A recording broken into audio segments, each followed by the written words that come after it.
सौरभ जोशी के चैनल पर सिर्फ लास्ट 30 दिनों में ही 466 मिलियन व्यूज आए हैं और इन्हीं 30 दिनों में 9 लाख से भी ज्यादा लोगों ने इनको सब्सक्राइब भी किया है। ये नंबर इतना बड़ा है कि इनके कॉम्पिटिटर्स इनको कंपटीशन तक नहीं दे पा रहे हैं। और तो और, सौरभ जोशी ने रिसेंटली अभी अपने वाइफ के नाम पर एक अलग ही हाइप बना रखी है। एक्चुअली इन्होंने खुद की वाइफ के साथ 9 वीडियोस बनाई हैं जिन पे इन टोटल व्यूज हैं 78 मिलियन। अगर हम सिर्फ $0.5 का आरपीएम पकड़ के चले पर 1000 व्यूज पर, होगा तो बेशक इससे ज्यादा ही, क्योंकि उनकी हर वीडियो 8 मिनट से ज्यादा लंबी होती है।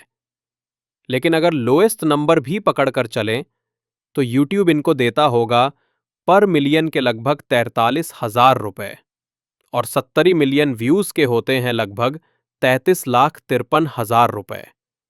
इतने में तो लोगों की पूरी शादी निपट जाती है। समझ रहे हो क्या हाइप है इस बंदे की। और अभी तो लड़की का फेस रिवील, शादी का व्लॉग, शादी के बाद की चीजें, बहुत कुछ आना बाकी है।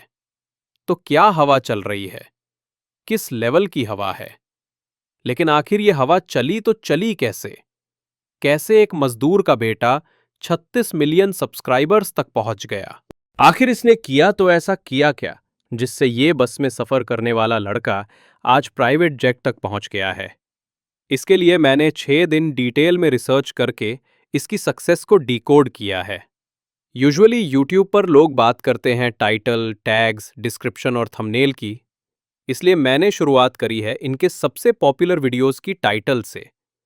Living 20 hours in car challenge, Diwali vlog, ये क्या कर दिया पीयूष के साथ, पीयूष की new cycle, playing Holi with gamer fleet, सारे के सारे सिंपल और बेसिक टाइटल्स, बट फिर भी मिलियंस ऑफ व्यूज। और अगर बात करें टैग्स की, तो टैग्स सिर्फ ट्रेंडिंग वीडियोस में काम आते हैं। ब्लॉगिंग वीडियोस में टैग्स का दूर दूर तक कोई लेना देना ही नहीं है। फिर मैंने इनके डिस्क्रिप्शन को रीड करना शुरू किया, लेकिन वहां पे भी मेरे को कोई वायरल चीज मिली नहीं। सिर्फ बेसिक इंफॉर्मेशन प्रोवाइडेड थी, कोई तड़क बड़क नहीं थी। और इसके बाद बात आती है सबसे मेजर फैक्टर थंबनेल की। लेकिन थंबनेल भी अगर आपने इनका गौर किया हो तो इसमें कोई खास टेक्स्ट इंक्लूडेड नहीं है, कोई क्लिकबेट नहीं है, कोई प्रोफेशनल एडिटिंग नहीं है, लेकिन फिर भी मिलियंस ऑफ व्यूज आते हैं। और इनकी वीडियोस में आपको कोई खास एडिटिंग भी देखने को नहीं मिलेगी। इसका मतलब ना रीजन है टाइटल, ना टैग्स, ना डिस्क्रिप्शन, ना एडिटिंग और ना थंबनेल। फिर मैं सोचने लगा कि आखिर रीजन है तो है क्या। फिर फाइनली मेरे दिमाग में एक थॉट आया और मैंने एक चीज नोटिस करी जो शायद आपने भी कभी ना कभी नोटिस जरूर की होगी, कि सौरभ जोशी के आने से पहले ब्लॉगिंग का मतलब था कि आप कहीं पर घूमने गए और आपने वहां की क्लिप्स रिकॉर्ड करी और लोगों के साथ शेयर करी।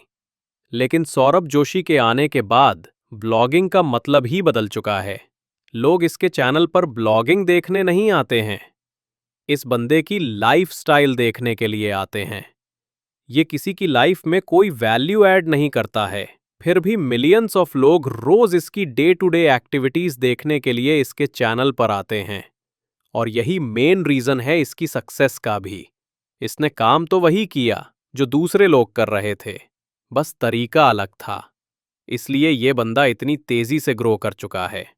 इसके अलावा 2 और मेजर रीजंस हैं जिसके चलते आज सौरभ जोशी इतना बड़ा नाम बन गया है। अगर आप सौरभ को लंबे समय से फॉलो कर रहे हों तो आपको पता होगा कि सौरभ जोशी के इस चैनल बनाने से पहले एक और चैनल था जो कि था सौरभ जोशी आर्ट्स, जिस पर आज 5 मिलियन सब्सक्राइबर हो चुके हैं। और इस पर ये अपने स्केचेस की वीडियोस बनाकर वो अपलोड किया करते थे। और अगर कभी टाइम मिले तो जाकर देखना इनकी पुरानी वीडियोस को, प्रॉपर आर्ट है। इस बंदे के हाथ में तो सक्सेस कैसे नहीं मिलेगी, सक्सेस झकमरा कर इनके पास आई है। और दूसरा रीजन है कंसिस्टेंसी।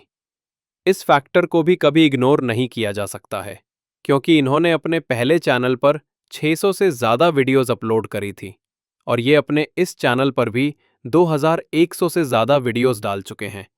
तो लगा रहना भी एक बहुत जरूरी चीज है। ये 2 फैक्टर्स भी काफी इंपॉर्टेंट रोल प्ले करते हैं इनकी सक्सेस के पीछे। इसलिए आज की वीडियो में बस इतना ही। अगर वीडियो अच्छी लगी हो तो लाइक ज़रूर करना, और अगर ऐसी ही और वीडियोस देखनी है तो सब्सक्राइब करके रखना हमारे चैनल।